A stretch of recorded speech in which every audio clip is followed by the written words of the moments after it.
গৌরঙ্গ সুন্দর প্রেমে গর গর ভ্রময়ে যমুনা তীরে যমুনা তীরে কৃষ্ণদাস সহ কৌরব রভস ধাম দেখিয়া ফিরে। গৌরঙ্গ সুন্দর প্রেমে গর গর ভ্রময়ে যমুনা তীরে কৃষ্ণদাস সহ কৌরব রভস ধাম দেখিয়া ফিরে। আজ ভাবনিধি গৌরহরি আমার ভক্তবৃন্দকে সঙ্গে নিয়ে আজ পুরব লীলাকে আমার গৌরহরির স্মরণ করছি। শাস্ত্রে বলছি রাধা কৃষ্ণ একাত্মা দুই দেহ ধরি অনন্য বিলাসয়ে রস আস্বাদন করি। এবে দুই দেহই আমার চৈতন্য গোসাই রাধার ভাবরস আস্বাদিতে দুহু হলেই না কোথায়। রাধা গোবিন্দ মিলিত তনু কলিতে গৌর হয়ে এলেন কোথায় বাবা? শ্রীধাম নবদ্বীপ মাঝে।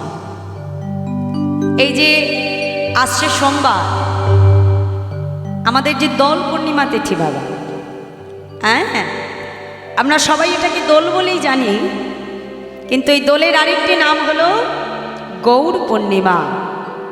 মানে এই দিন আমার মহাপ্রভু তিনি আবির্ভূত হয়েছিলেন শ্রীধাম নবদ্বীপ মাঝে।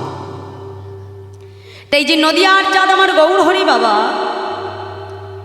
নবদ্বীপে তিনি যে আবির্ভূত হলেন, নবদ্বীপে তিনি আবির্ভূত হয়েছিলেন কিন্তু ভক্ত হয়ে।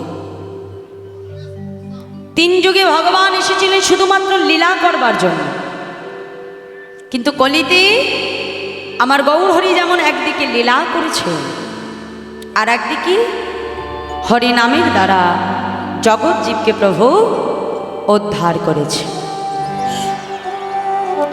শাস্ত্রে বলছে রাধা কৃষ্ণ একাত্মা দুই দেহ ধরি অনন্য বিলাসয় রস আস্বাদন করি। এবে দুই দেহই আমার চৈতন্য গোসাই রাধার ভাবরস আস্বাদিতে দোহ হলেই না কোথায়। তাই কলিযুগে তিনি যে গৌর হয়ে এসেছিলেন মা, কেন এসেছিলেন? তিন যুগে ভগবান তো তিনি শুধুমাত্র লীলা করতে এসেছিলেন, কিন্তু কলিযুগে আমার প্রভু যেমন লীলাও করেছেন আর একদিকে জীবের হাতে ধরে পায়ে ধরে প্রভু হরিনাম বিতরণ করেছেন। কেন মা? কারণ আমার গোবিন্দ তিনি যখন মধুময় বৃন্দাবনে আবির্ভূত হয়েছিলেন আমার গোবিন্দের সকল মনোবাসনা পূর্ণ হয়েছিল, কিন্তু তিনটি মনোবাসনা গোবিন্দের অপূরণ ছিল। সেই তিনটি মনোবাসনাকে পূর্ণ করবার জন্য কলিতে তিনি গৌর হয়ে এলেন। আমার গোবিন্দ তিনি যখন রাধারানীকে নিয়ে রাসমঞ্চে যখন প্রভু আমার একই শয্যায় রাধারানীকে নিয়ে শয়নে আছে, মনে মনে চিন্তা করছে আচ্ছা আগত তো কলিযুগ, কলিযুগে তো আমি শ্রীকৃষ্ণ চৈতন্য মহাপ্রভু হয়ে যাব,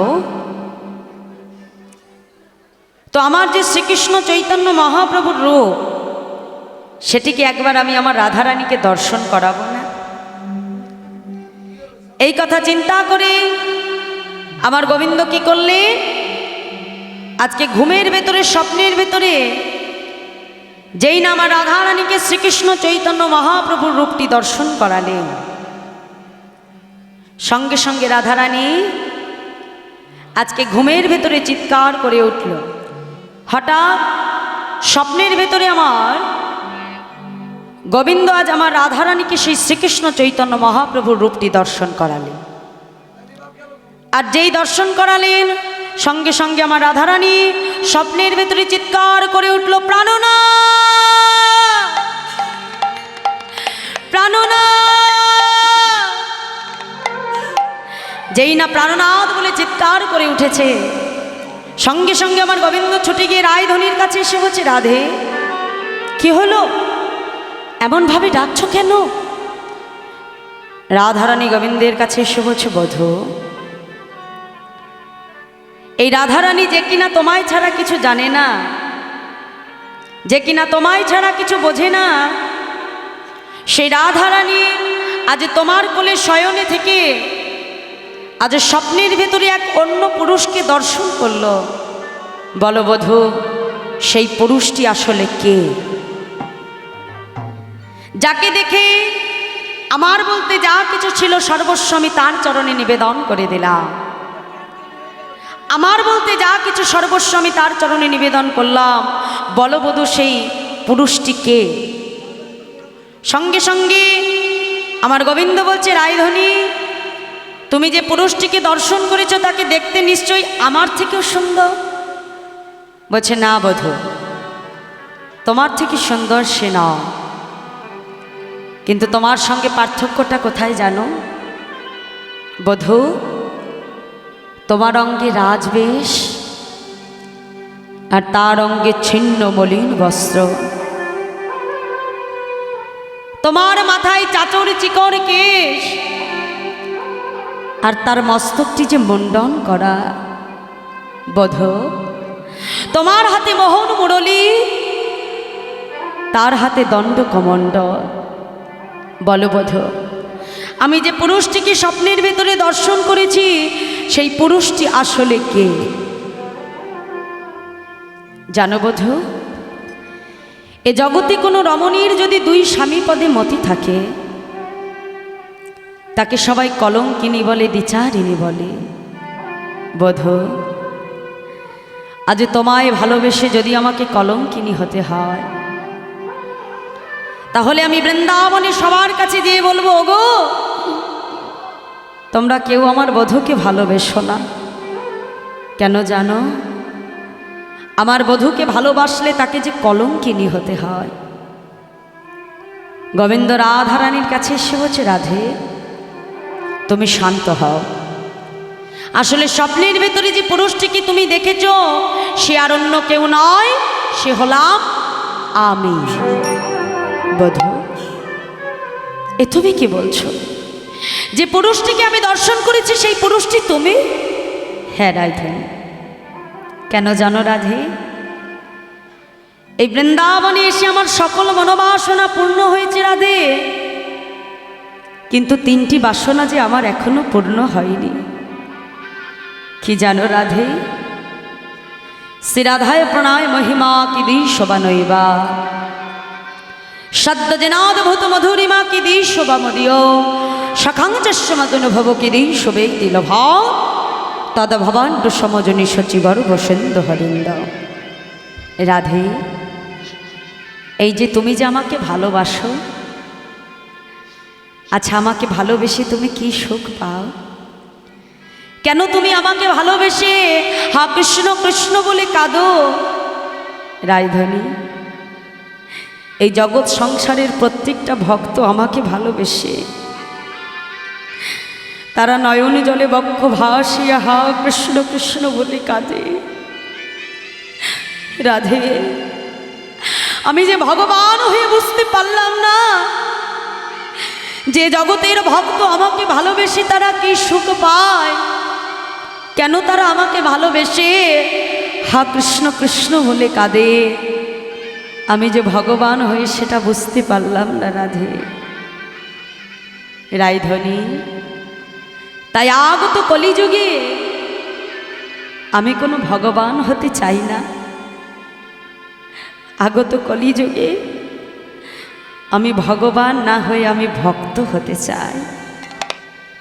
জানো রাধে আমি একবার ভক্ত হয়ে দেখতে চাই যে জগতের ভক্ত আমাকে ভালোবেসে কি সুখ পায়, কেন তারা আমাকে ভালোবেসে হা কৃষ্ণ কৃষ্ণ বলে কাঁদে। তাই আমি যে কলিতে ভগবান নয় রাধে, কলিতে আমি ভক্ত হয়ে নদিয়ার পথে পথে ধুলাই গড়াগড়ি দিয়ে আমি হা কৃষ্ণ কৃষ্ণ বলে কেঁদে বেড়াবো। রাধারানী বলছে, বধূ তোমার যে অঙ্গে চন্দন দিতে আমার হাত ধরহরি কম্প যায়, সেই সোনার অঙ্গ ধুলাই গড়াগড়ি যাবে, আমি যে তোমার ভক্ত হয়ে সেটা সইতে পারবো না। বধূ তাই তুমি আমাকে কথা দাও, তুমি যখন নদিয়ায় যাবে আমাকে তুমি সঙ্গে করে নেবে তো বধূ? আমা দেখো, এমনি এমনি আমার রাধারানী তিনি ভক্ত চূড়ামণি হতে পারেনি গো মা। কতটা ভক্তি, কতটা ভালোবাসা দিয়ে সে গোবিন্দকে সেবা করত। গোবিন্দের কাছে কেঁদে কেঁদে বলছে, হে দয়াময়, তুমি আমায় কথা দাও, তুমি যখন নদিয়ায় যাবে আমাকে তুমি কোথায় রাখবে জানো বধূ? শোনো বধূ, আমায় উপরে রাখিও,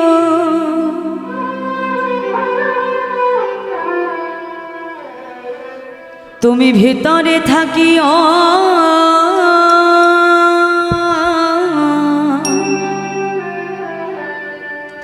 নদিয়াই যাইবে তুমি। আমার তাই গৌর হরি বল, হরি বল, রাখিও, হরি বল। তুমি ভিতরে থাকিও,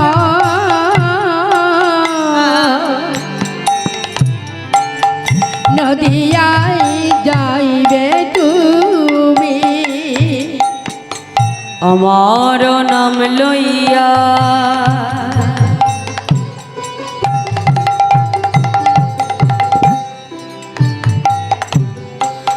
ধোলাতে লুটালে বক্ষেতে ধরিব আমি, আর আমার নাম লইয়া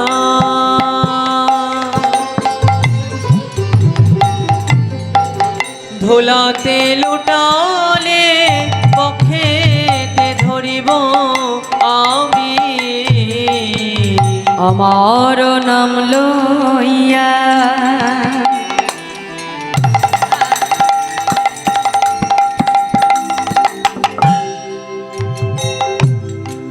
ধোলাতে লুটালে বক্ষেতে ধরিব আমি,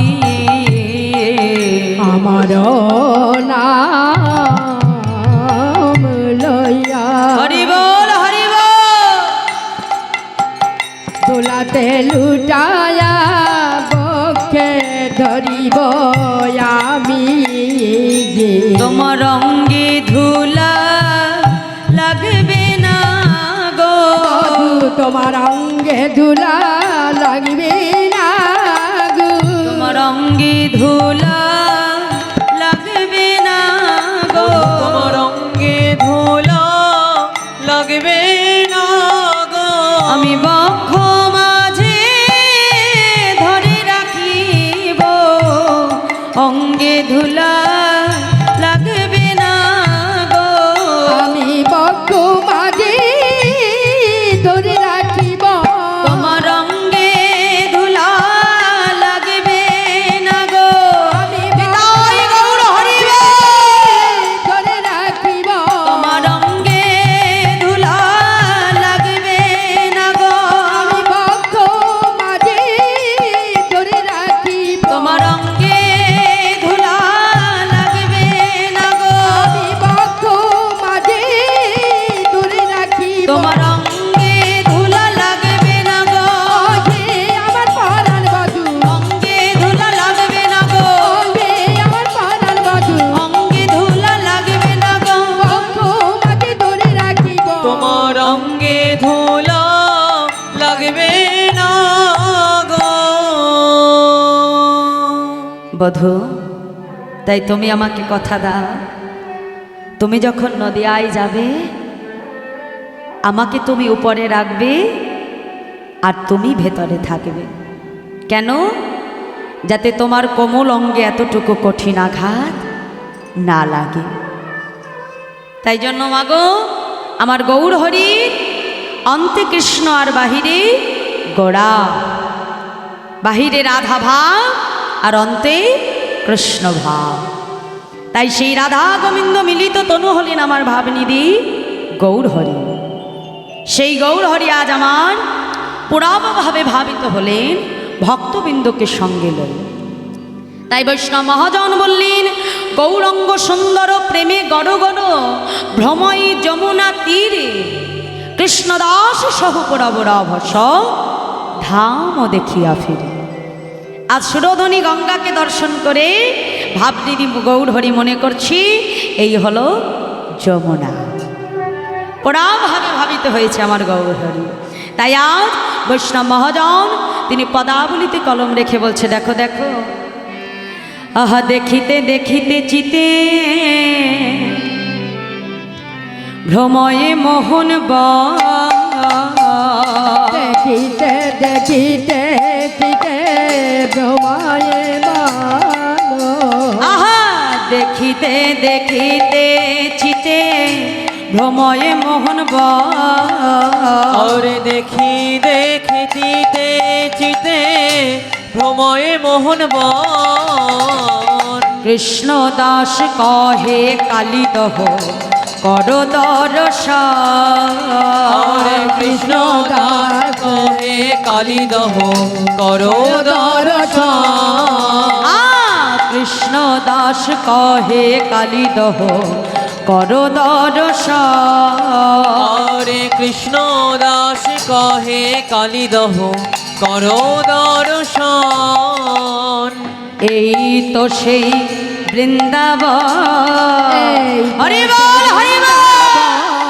প্রভু এই তো সেই বৃন্দাবন। प्रभु এই তো সেই বৃন্দাবন। যেথায় কালিও দমন করেছিলে এই তো সেই বৃন্দাবন। সেটাই কালিয়া দমন করেছিলে এই তো সেই বৃন্দাবন। যেথায় কালিও দমন করেছিলে এই তো সেই বৃন্দাবন। যেখানে কালিয় দমন করেছিলে এই তো সেই বৃন্দাবন। আজ ব্রজ ভাবে বিভোর হয়ে বলে এই তো সেই বৃন্দাবন। আর ব্রজু ভাবি বিবর হয়ে বলে এই তো সেই বৃন্দাবন। আজ পরব ভাবে বিভোর হয়ে বলে এই তো সেই বৃন্দাবন। আজ পুরো ভাবে বিভোর আজ হয়ে ভাব নিধি গৌর হরি পরা ভাবে বিভোর হয়ে ভাবিনিধি গৌর হরি পুরা ভাবি বিবর বলি ভাবে নিধি গৌর হরি। পুরা ভাবে বিভোর বলি ভাবে নিধি গৌর হরি। পুরা ভাবে বিভোর বলি ভাবে নিধি গৌর হরি। পুরা ভাবে বিভোর বলি ভাবে নিধি গৌর হরি। পুরা ভাবে বিভোর হয়ে এই তো সেই বৃন্দাবন। দেখিতে দেখিতে চিতে ভ্রময়ে মোহনবন। কৃষ্ণদাস কহে কালীদহ প্রভু করো দর্শন। আজ ভক্তবৃন্দকে সঙ্গে নিয়ে যখন আমার প্রভু তীর্থ ভ্রমণ করছে মা, ভ্রমণ করতে করতে হঠাৎ মহাপ্রভুর এক ভক্ত যার নাম কৃষ্ণদাস প্রভুর কাছে এসে বলছে, এই যে ও ঠাকুর, এই দেখো এই সেই কালীদহ ঘাট, বুঝেছিলে যেখানে আমার গোবিন্দ দাপর যুগে কালীয় নাগকে দমন করেছিল।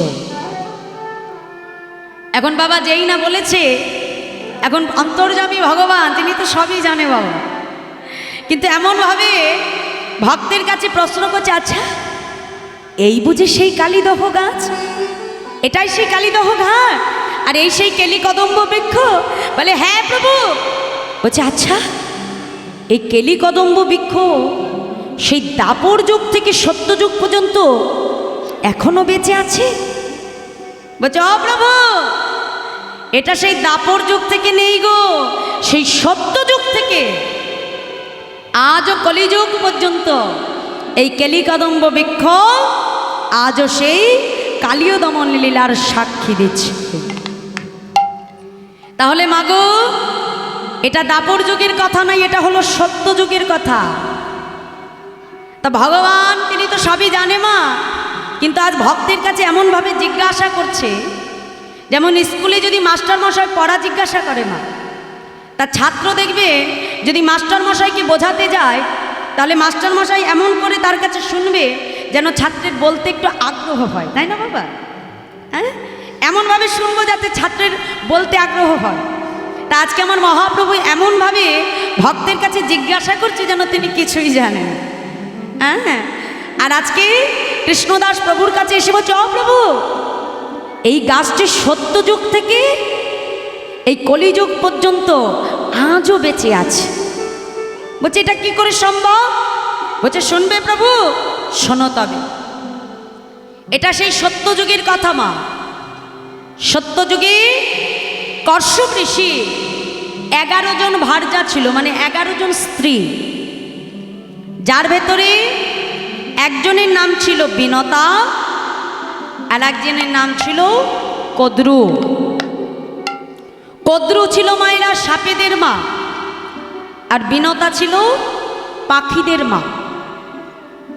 তাই বিনতা এবং কদ্রুর ভেতরে সবসময় ঝগড়া লেগে থাকত। হ্যাঁ, দুই সতীনের ভেতরে সবসময় ঝগড়া। তা একদিন কদ্রু বিনতার কাছে এসে বলছে, এই দিদি জানিস আজ আমি একটা অবাক কাণ্ড দেখে এলাম। বলছে কি দেখেছিস বোন? বলছে আমি দেখলাম যে ইন্দ্রের ঘোড়ার লেজ কালো। এখন বিনতা বলছে শুনব, তোর হয়তো দেখতে ভুল হয়েছে, ইন্দ্রের ঘোড়ার লেজ কালো নয়, ইন্দ্রের ঘোড়ার লেজ হলো সাদা। বলছে না দিদি, আমি দেখেছি ইন্দ্রের ঘোড়ার লেজ কালো। বলছে না, তোর ভুল হচ্ছে, ইন্দ্রের ঘোড়ার লেজ কালো নয়, ইন্দ্রের ঘোড়ার লেজ সাদা। এখন যতবারই বলে ততবারই মা কদ্রু তর্ক করে যাচ্ছে। বলছে আমি যখন বলেছি ইন্দ্রের ঘোড়ার লেজ কালো, তো কালো হতেই হবে। বুঝেছ মাইরা? বলছে আমি যখন বলেছি কালো, তাহলে কালো হতেই হবে। বলছে বেশ, তাহলে আগামীকাল সকালে আমরা দেখতে যাব ইন্দ্রের ঘোড়ার লেজটা কালো না সাদা। বলছে দিদি, তাহলে তুই যদি আমার কাছে পরাস্ত হোস, যদি হেরে যাস, তাহলে তুই কথা দে যে তুই আমার দাসী বৃত্তি করবি। বলছে বেশ, তাই হবে। বলছে যতদিন তুই সারা জীবন আমার দাসী বৃত্তি করবি, কথা দে যদি তুই হেরে যাস। বলছে ঠিক আছে, তাই হবে। এবার মায়েরা কদ্রু কোনো রকমে জানতে পারলেন খবর নিয়ে যে ইন্দ্রের ঘোড়ার লেজ কালো নয় সাদা। এখন মনে মনে চিন্তা করছে যে দিদির কাছে পরাজিত হলে তো আমাকে হবে না, যেন তেন প্রকারে দিদিকে আমার হারাতে হবে। তা হারাবে কি করে মা? কদ্রুর সন্তানেরা ছিল সাপ। তা এখন যত সমস্ত কালো কালো সাপ আছে, সরু সরু কালনাগিনী, কালকেউটে, যত কালো কালো বিষধর সাপ আছে, মা সব সন্তানকে স্মরণ করল। সন্তানদেরকে আদেশ দিল, বাবা তোমরা যে ইন্দ্রের ঘোড়ার লেজটিকে এমনভাবে পেঁচিয়ে রাখবে যে আমি দূর থেকে যে দিদিকে দেখাবো, আর দিদি যেন দূর থেকে দেখে মনে করে ইন্দ্রের ঘোড়ার লেজ কালো। এখন মা যদি কুটিল প্রকৃতির হয় বাবা, তা তার সন্তানও কিন্তু কুটিল প্রকৃতিরই হয়। মায়ের আদেশ পেয়ে সব সন্তানেরা যে ইন্দ্রের ঘোড়ার লেজটাকে এমনভাবে আবিষ্ট করে রাখলো যেন দেখে মনে হচ্ছে ইন্দ্রের ঘোড়ার লেজটা কালো। এখন পরের দিন সকালে যখন গেছে, এখন সামনে আর যেতে দেয়নি মা, দূর থেকে দিদিকে দেখে বলছে, আয় দিদি এদিকে আয়।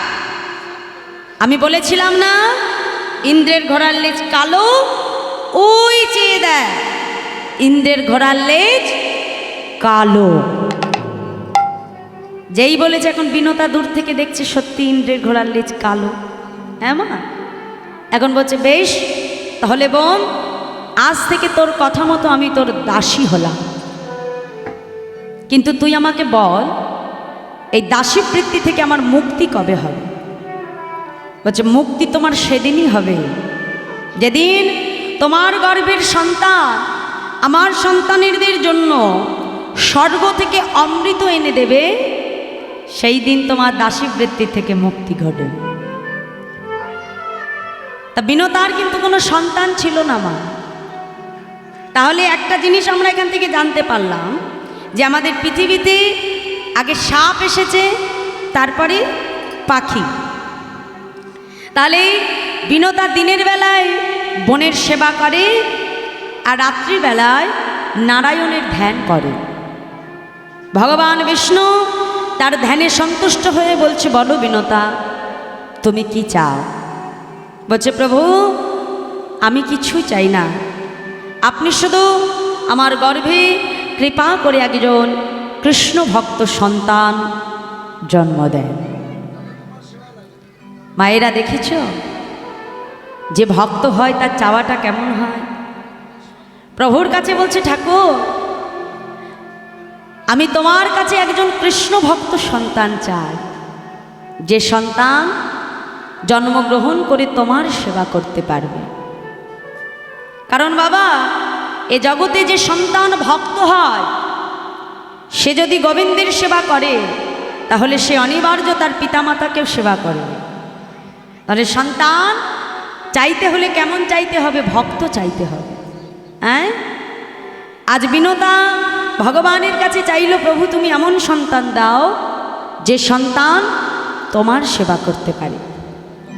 তা আজকে ভগবানের কৃপায় বিষ্ণু তাকে তার সাধনায় সন্তুষ্ট হয়ে বর দিল যে আমি তোমাকে আশীর্বাদ করলাম, তোমার একটি সন্তান নয়, তোমার দুটি সন্তান হবে।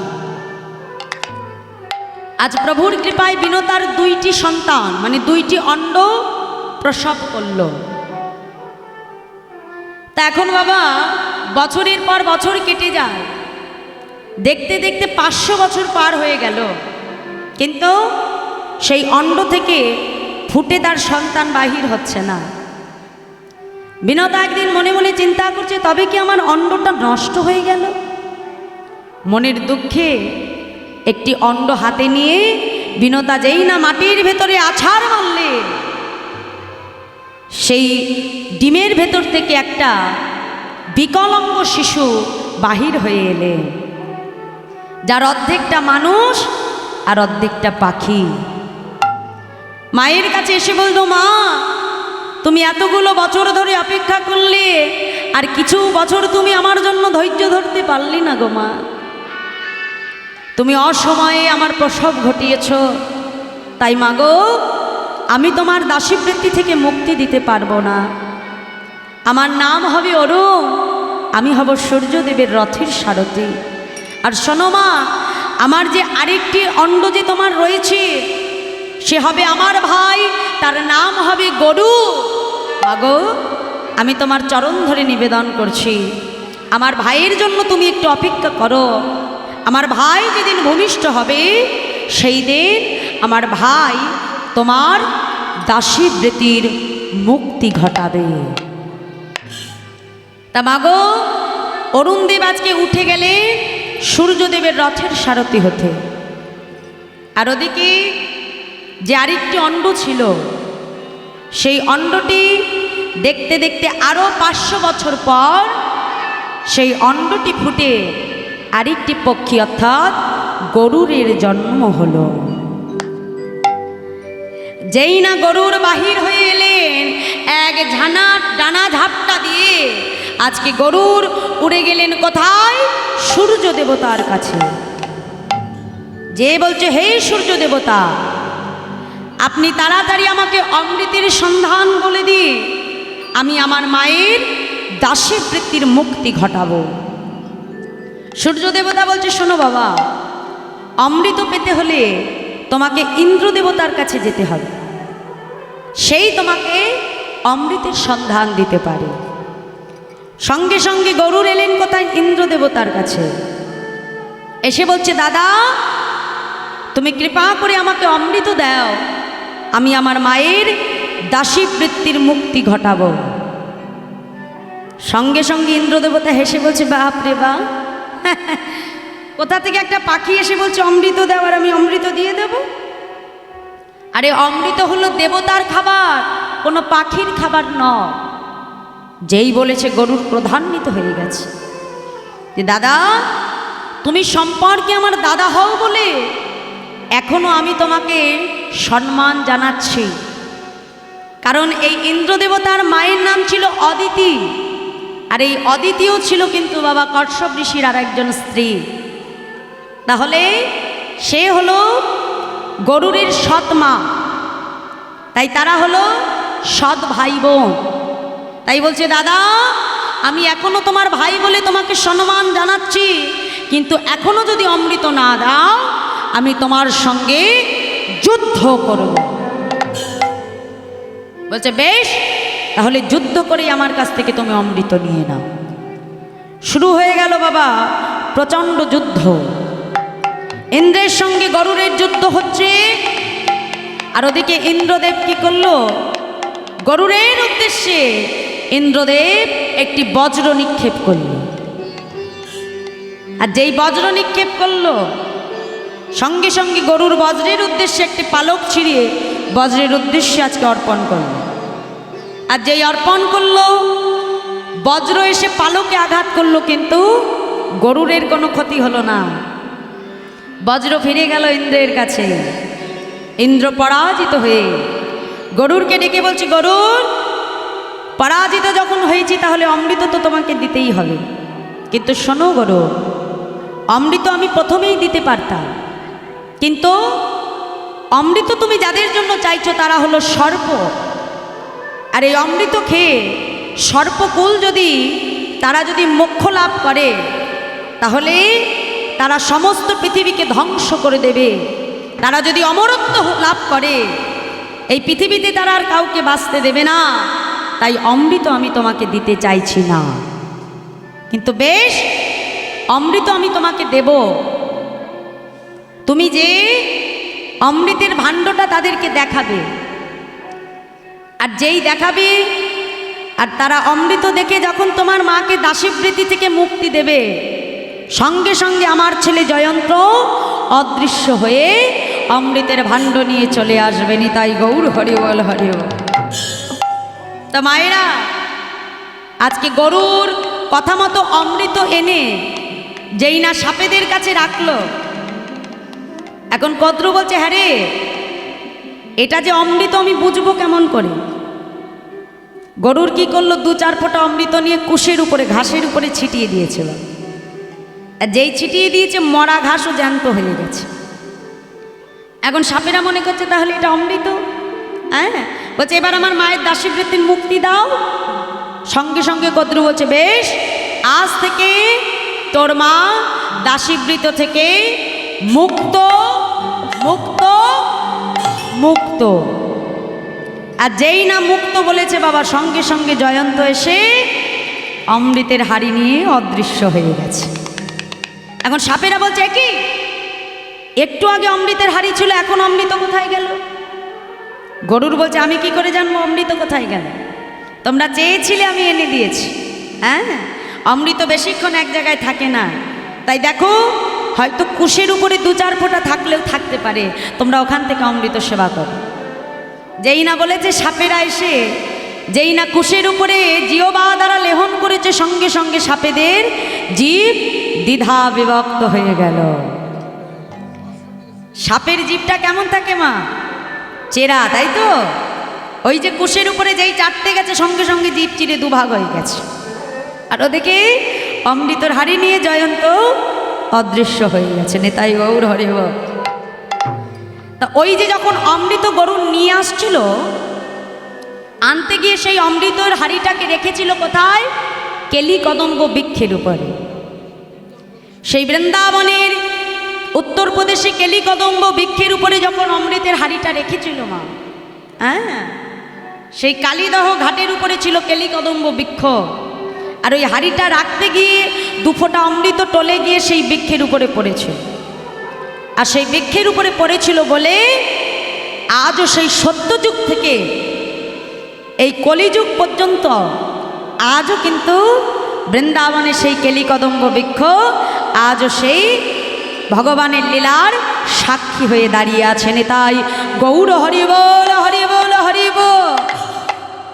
তাই আজ প্রভু আমার সেই কেলি কদম্ব বৃক্ষতলে এসে আজ পুরব লীলাকে প্রভু স্মরণ করছে। হ্যাঁ, আর স্মরণ করে বলছে, দেখো দেখো, বলে কাহা মন মাতা, কাহা মোর পিতা, কাহা মোর গোপী আমার মাতা, আমার পিতা, আমার গোপীগণ। এত বলি কাঁদে